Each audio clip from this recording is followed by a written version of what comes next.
আমার নবী মুত্তাকি, তিনি পরহেজগার। সাদি আল্লাহ পাক জানিয়েছেন আমার নবী মুদাসসির, তিনি কম্বলওয়ালা। জিম দিয়ে আল্লাহ জানিয়েছেন আমার নবী জামিল, সুন্দর। হাদি আল্লাহ জানিয়েছেন আমার নবী হামিম, অন্তরঙ্গ বন্ধু।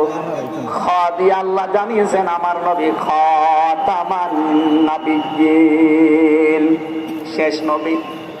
এভাবে বলতে বলতে সর্বশেষ অক্ষরে যে দেখবেন ইয়া, আল্লাহ জানিয়েছেন ইয়াসিন। বলেন আল্লাহু আকবার। তাফসীরে কাবীর আল্লামা ফখরুদ্দীন রাজি রাহমাতুল্লাহ আলাইহি এই সিন শব্দের তিনি 5টা ব্যাখ্যা দিয়েছেন। তিনি লিখেছেন সিন মানে সাইয়্যিদুল আলামিন, সিন মানে সাইয়্যিদুল বাশার, সিন মানে সাইয়্যিদুল কাওনাইন, সিন মানে সাইয়্যিদুল আম্বিয়া, সিন মানে সাইয়্যিদুল মুরসালিন।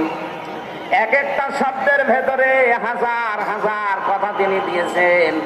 আমি একটা বলছি, সিন মানে সাইয়্যিদুল আলামিন, শুধু আলম না, আলামিন বহুবচন। এই পৃথিবীতে 257টা রাষ্ট্র আছে। যত জগৎ আল্লাহ বানিয়েছেন, আপনি যে জগতে বাস করেন না কেন, মুহাম্মদুর রাসূলুল্লাহকে আপনাকে নেতা মানা লাগবে, আদর্শ মানা লাগবে। কারণ আল্লাহর ঘোষণা দেওয়া নেতা একজন। আল্লাহ পৃথিবীর অন্য কাউকে হে নেতা এ শব্দ বলেননি। শুধু আমাদের নবী, আপনার নবী মুহাম্মদুর রাসূলুল্লাহকে জানিয়েছেন ইয়াসিন, হে নেতা।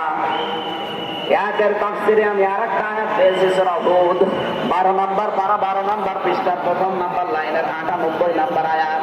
এটা তাফসীরে ফি জিলালিল কোরআনে পাবেন। আমি সামারাইজ করে বলছি, যদিও ফেরাউন সম্পর্কে এটা নাযিল হয়েছে, সাইয়্যিদ কুতুব রাহমাতুল্লাহ আলাইহি তাফসীর করতে গিয়ে তিনি লিখেছেন, যেই নেতা জাহান্নামে যাবে কিয়ামতে